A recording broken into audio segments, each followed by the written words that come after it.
할렐루야. 오늘 마태복음 5장 1절에 13절 말씀 가지고 깨어있으라라는 제목의 말씀을 가지고 말씀을 전하겠습니다. 우리 13절 같이 한번 봉독하겠습니다. 13절. 우리 13절 같이 봉독하겠습니다. 시작. 그런즉 깨어있으라. 너희는 그날과 그때를 알지 못하느니라. 아멘. 주님은 다시 오십니다. 주님 다시 재림하십니다. 여러분 믿습니까? 근데 그날 언제인지 모른다는 거죠. 그날 언제인지. 그러니까 성경 보니까 아들도 모르고 천사도 모르고 오직 누구만 안다 말합니까? 하나님만이 아신다.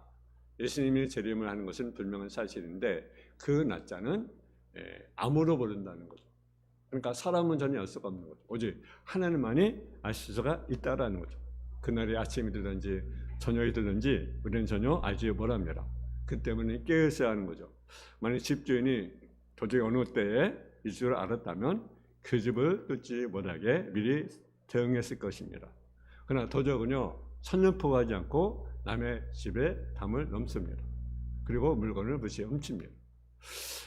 이와 같이 주님은 이 땅에 다시 오시는 그날 성경 보니까 도적같이 온다고 이렇게 말씀합니다. 근데 주님이 오시면 두 종류의 사람이 있습니다. 하나는 데려감을 당하고 하나는 버려둠을 당하는 사람이 있다라는 거죠.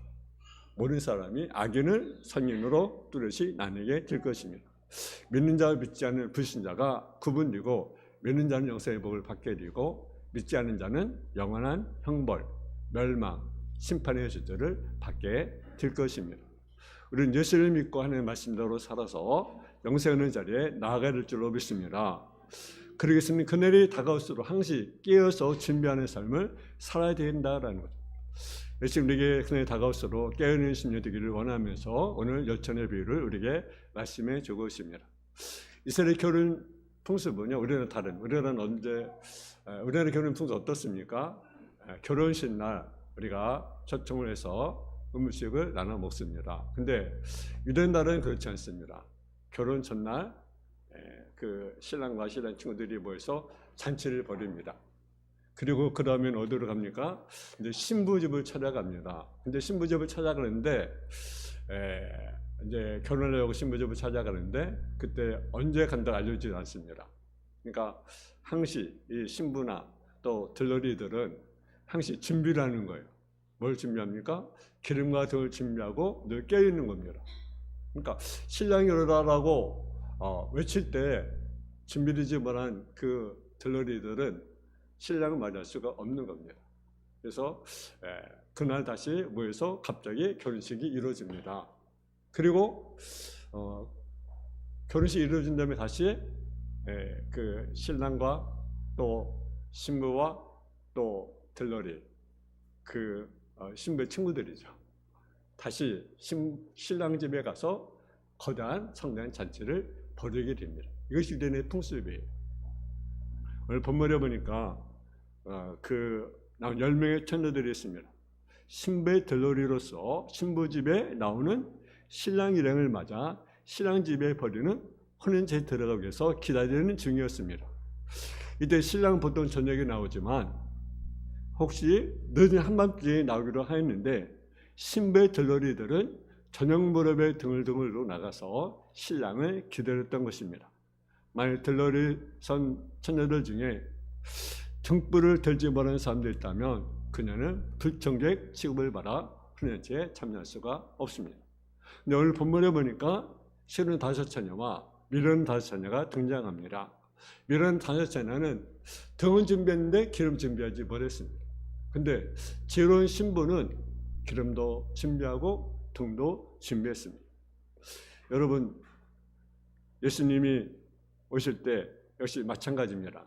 기름과 등을 준비한 지혜로운 신부는 주님을 맞이할 수 있지만 기름과 등을 준비하지 못한 여러분 미련한 신부는요 주님을 맞이할 수가 없습니다.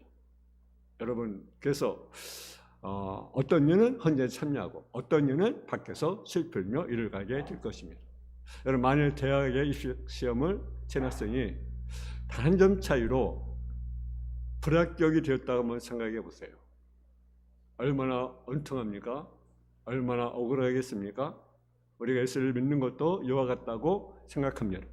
하나님 섬기고 신앙생활 한다고 하면서 적당히 교회를 들락거리면서 기도인의 참된 삶을 살지 못한다고 한다면 마지막 날에 미련한 다섯녀같이 될 수가 있다라는 거죠. 그러므로 우리는 하나님 나라에 들어갈 준비를 하되 슬기로운 다섯처녀처럼 충분한 준비를 해야 됩니다. 마태복음 7장 21절에 보게 되면 나더러 주여 주여 하는 자마다 천국에 들어갈 것이 아니요 다만 하늘에 계신 내 아버지 뜻대로 행하는 자야 들어가리라. 등만 준비할 미련한 다섯처녀처럼 초청받았다고 자만하지 말고 충분한 기름을 준비하는 성도가 되어야 됩니다. 여러분 아무리 멋지고 비싼 성형체를 가졌어도 연료통에 기름이 없으면 어떻게 되겠습니까? 그 차가 굴러가겠습니까? 굴러가지 않습니다. 교회 얼마나 내가 오래 다녔느냐? 내가 교회에 무슨 일 맡았느냐? 그것이 중요한 것이 아닙니다. 문제는 주님이 오실 때 맞이할 수 있는 기름을 충분히 지면느냐라는 거죠. 어떤 사람 나는 신앙생활 한 지 20년 됐어. 나는 신앙생활 한 지 30년 됐어. 우리 가정은 믿음의 가정이야. 근데 내 신은 어떻습니까? 내 믿음은 어떻습니까? 여러분 한번 우리 신앙을 한번 점검해 보세요. 지금 여러분 어느 정도의 기름이 있습니까? 만약 부족가 느껴지면 지금 기름을 보충해야 됩니다. 지금 은혜 받을 때입니다. 지금 구원의 날입니다. 그럼 어떻게 준비하는 것이 진변 신앙생활이겠습니까? 깨어있다는 것이 무엇을 말하는 것이겠습니까? 첫째는요, 기도로 깨어있는 자가 되어야 된다는 거죠. 아멘. 깨어있다는 것은 기도하는 것입니다. 잠든 영을 기도할 수 없습니다. 마태복음 26장 41절에 보게 되면 예수님 제자에게 말씀하셨습니다. 심히 들지 않게 깨어서 기도하라. 기도하는 영혼은 깨어있는 영혼입니다. 그래서 늘 깨어 기도하라고 말씀하십니다. 쉬지 말고 기도하는 것입니다. 쉬지 않고 기도하는 삶을 살아갈 때 악한 마귀가 틈타지 못합니다. 그러나 기도하지 않고 잠든 영혼은 쉽게 사단이 틈을 타서 영혼을 실족하게 하고 넘어뜨리게 하고 자들게 만드는 것입니다. 천국에 깨어있는 자가 없게 됩니다. 천국의 열쇠는 기도입니다. 기도가 무엇입니까? 내 힘으로 안 되니까 하나님 도움을 간구하는 것이 바로 기도입니다. 하나님 도와주세요. 저는 할 수 없습니다. 저는 역부족입니다. 그래서 하나님 도우시면 합니다. 그것이 바로 기도라는 거죠. 내가 할 수 없습니다. 하나님 도와줘야 합니다. 이렇게 하나님께 매달리고 하나님의 은혜를 간구하는 것이 바로 기도라고 하는 사실이죠. 천국보화를 열고 우리에게 닥친 문제를 해결하는 열쇠가 바로 기도입니다.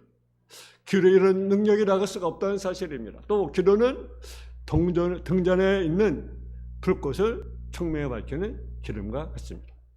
기름이 없다 하면 신지의 불꽃은 탄트다라가 곧 꺼지고 말 것입니다. 이처럼 기도가 없다면 이웃에게 선한 본을 보일 수가 없고 도울 끼칠 수가 없고 우리가 빛과 소금의 역할을 감당할 수가 없습니다. 우리가 기도 하나님의 선하신 뜻을 이 땅에서 나타내어 어린 세상 하늘에 비추는 작은 불꽃이려 살아가게 될 것입니다. 기도는 영혼의 호흡과 같다라는 거죠. 여러분 숨을 쉬어야 우리가 살아가잖아요. 그죠? 여러분 숨 안 쉬면 그 사람 모르니까 죽었다 그럽니다. 근데 우리가 영혼의 호흡을 안 해요. 그 영혼은 죽었다. 여러분 기도하지 않으면 여러분 영혼은 죽어 있는 거예요. 여러분 인식합니까? 내 영이 병들고 있는지, 내 영이 죽어 있는 인식하십니까? 영혼이 깨어있어야 됩니다. 우리 사장 2절에 보면 기도를 항상 쓰고 감사함으로 깨어있어라. 기도에 힘을 써야 된다는 거죠. 기도는 자 깨어있는 자입니다. 미련한 다시는 평소에 기도하지 않는 자였습니다. 그러나 우리 예수님은 평소에 습관을 따라 기도하셨습니다. 여러분 낮에는 성전에 나가서 말씀을 전하시고 또 길거리에서 말씀을 전하시고 또 전도하시고 그리고 밤에는 감람산에 가셔서 기도하셨습니다. 여러분 얼마나 바쁘십니까? 여러분 예수님처럼 바쁘신 분 있어요? 여러분 있어요? 근데 예수님은 그 바쁜 가운데 기도하셨어요. 바쁜 가운데 철회하셨어요. 근데 우리는 어떻습니까? 나는 시간이 없다고 기도할 시간이 없다고 말합니다. 그것은 핑계입니다.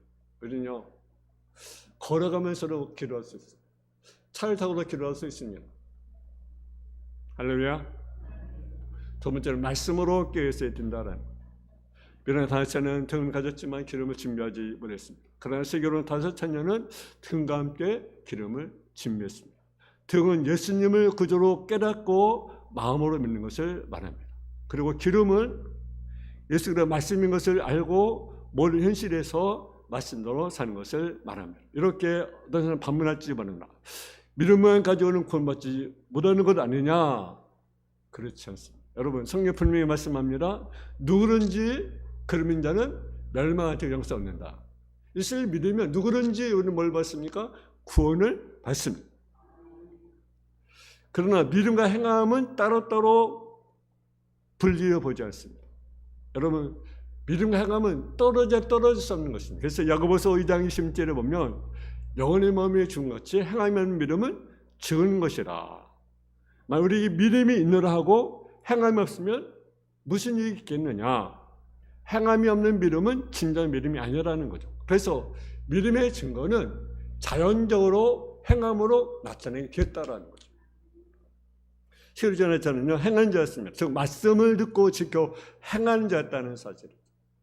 마태복음 7장 24절에 보게 되면 눈이 나의 말을 듣고 행하는 자는 그 집을 반석 지은 지으는 사람 같으리니 비가 내리고 창수가 나고 바람이 불어 그 집에 부딪히되 무너지지 아니하니 이는 저처를 반석에 놓은 까닭이다.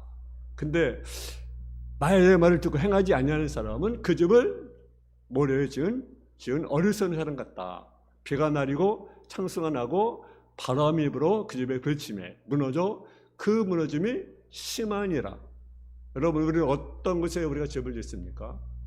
모래 위에? 아니면 반석 위에? 말씀을 듣기는 행함이 없어요. 그것은 모래에 집을 짓는 거예요. 그런데 반석에 집을 짓는 것은 말씀을 행하는 자라는 거죠. 그래서 말씀을 듣고 행하는 자가 지혜로운 자고 슬기로운 자라는 거예요. 그래서 깨었다는 것은 무엇입니까? 말씀을 지켜 순종하는 자라는 사실. 그래서 성경은 계시록 1장 3절에 보면 이 연의 말씀을 읽는 자와 듣는 자와 지킨 자가 복이 있다. 복이 있다. 그래서 오늘 말씀을 깨는 거예요. 여러분 형식이 있으면 어떤 사람은 자기 내용이 있다고 생각해서는 안 됩니다. 이 말은 절대로 형식을 부정한 것이 아닙니다. 형식이 없는 내용이 있을 수가 없습니다. 여러분 그릇이 없이 여러분 기름을 담을 수 있겠습니까? 기름을 담기 위해서는요 그릇이 반드시 필요합니다. 콩껍질이 없는 알맹이를 본 적이 있습니까? 알맹이 있으려면 반드시 콩껍질이 있어야 됩니다. 그러나 콩껍질이 알맹이는 아니라는 거죠.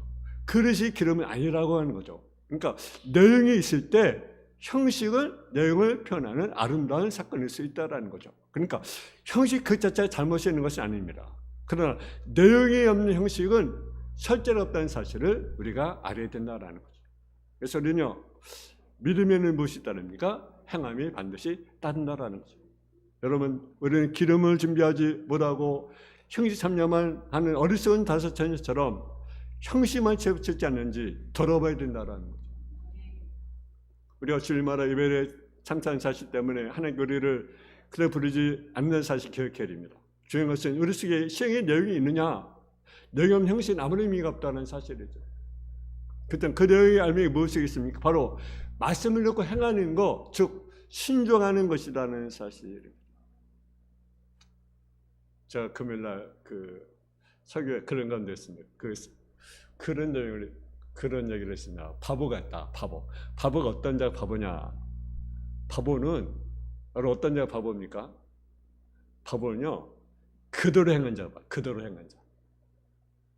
그러니까 자기 의지가 없는 거죠. 그냥 누가 시키면 그대로 따라가는 것이 바보예요. 근데 바보가 세 가지 종류의 바보가 있습니다. 하나는 태어나서부터 바보입니다. 자기 의지가 없는 거죠. 예를 들어 성경 보니까 예를 들어 베드로는요 바보 같은 사람이에요. 태어날 때 무식했으니까, 그죠? 바보입니다. 무식했어요. 지금 뭡니까? 어부예요. 그러니까 똑똑히 배우지 못한 그런 바보입니다. 스스로 그냥 바보, 그냥 태어났을 때 바보가 된 거죠. 또 어떤 바보가 있냐면요, 하나님이 만드신 바보가 있어요. 하나님 만드신 바보. 하나님 만드신 바보가 뭐냐면, 예를 들어 그 모세는 하나님 만드신 바보. 모세는 얼마나 똑똑합니까? 애굽에서 40년간의 학문과 문을 배웠습니다. 왕의 자격이 주신 자격입니다. 근데 하나님이 그를 강끝 어디로 내보냅니까? 광야로. 물론 그 동기는 그 사람 짓기 때문이지만 사실 하나님이 그를 보낸 거예요. 광야로. 그 40년 광야에서 얼마나 그 힘들겠습니까? 늘 보이는 건 누구예요? 양만 보이잖아요. 양만 보이잖아요. 양만 따라다니는 그런 신세가 되었습니다. 처지 자체는. 그러니까 나중에 하나님이 그를 이제 부르잖아요. 이스라엘 권하라 하니까 나는 못합니다. 혀가 전난 자입니다. 입에 뽀뽀는 자입니다. 난 수가 없습니다.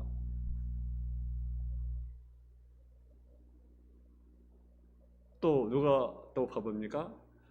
스스로 그 바보가 된 사람이 있습니다. 누굽니까? 사도 바울입니다. 사도 바울. 사도 바울은 스스로 바보가 됐어요. 여러분 무식한 자입니까? 사자가 얼마나 똑똑합니까? 최고의 학문, 그 왕의 혈통, 유대인제 유대인, 아브라함의 자손. 근데 스스로 그가 뭘 했습니까? 모든 걸 못 쓰겠습니까? 배설물. 자기 가문, 학문, 모든 걸 다 버렸어요. 스스로 바보가 된 거죠. 근데 하나님은 어떤 삶을 쓰십니까? 하나님 원하는 대로 난 바보입니다. 이 말은 뭡니까? 말씀을 내가 듣겠습니다. 이런 자를 쓰신다는 거죠. 말씀 내가 듣겠습니다.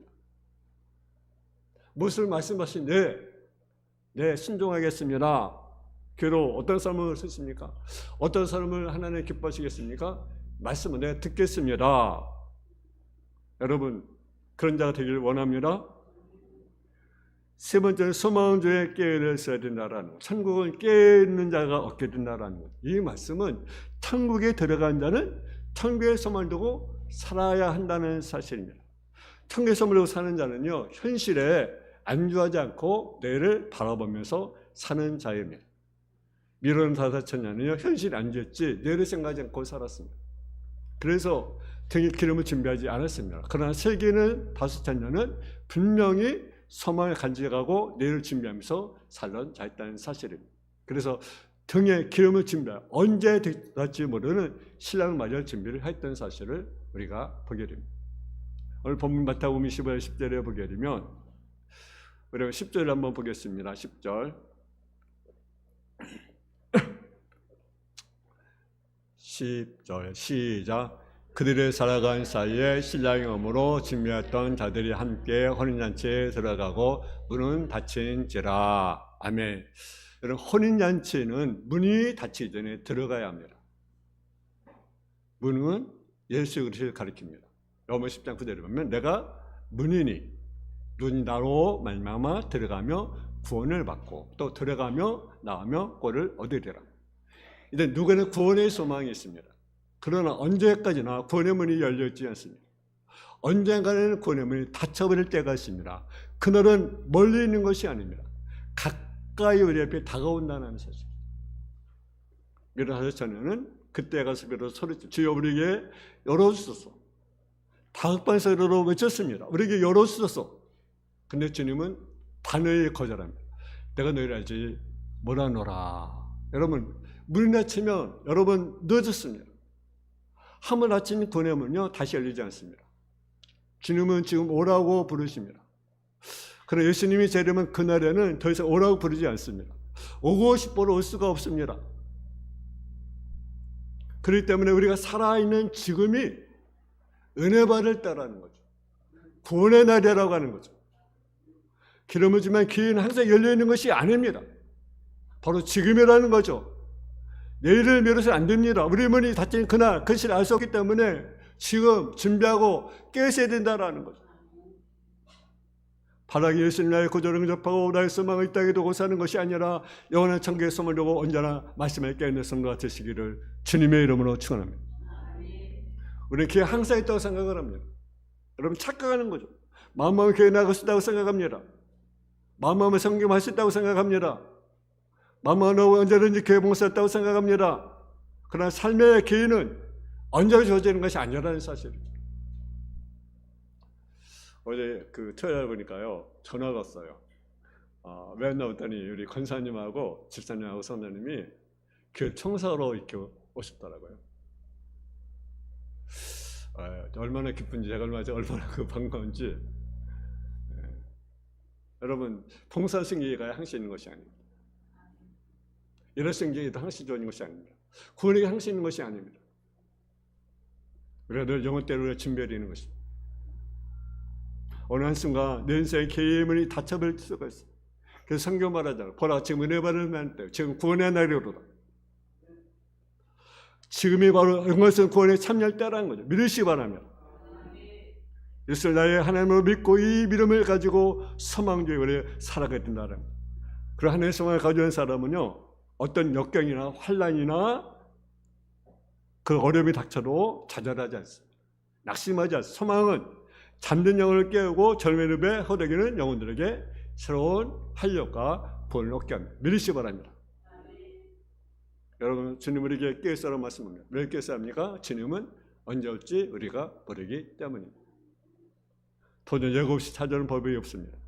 어느 시간에 올 줄을 미리 알고 있다면 깨어서 그 집을 뚫지 못하게 할 것입니다. 그러나 도적은 소리 없이 선호 없이 갑자기 들이닥칩니다. 이처럼 주님이 재림의 날도 생각지 않은 때, 예기치 않은 때 온다는 사실입니다. 어떤 사람이 재림의 성도입니까? 재림의 신부입니까? 한 번은 깨어있는 성도. 무엇을 깨어있어요? 기도에 깨어있어야 합니다. 또 말씀에 깨어있어야 합니다. 소망 중에 깨어있어야 합니다.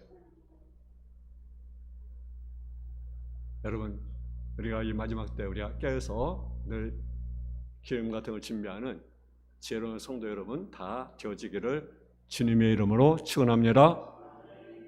하나님 아버지 하나님, 우리가 정말로 잘 때나 지금은 깨어있을 때라고 말씀하고 있습니다. 주님이 언제 올지 모르지만 우리가 기름 같은 걸 준비하는 지혜로운 성도의 삶의 모습이 되게 없어서 기도로 깨어있길 원하며 말씀으로 깨어있길 원하며 우리가 청계 소망주에 깨어있는 성도의 삶을 살아갈 수 있는 성도의 삶의 모습이 되어줄 수 있도록 주여 도와 주옵소서.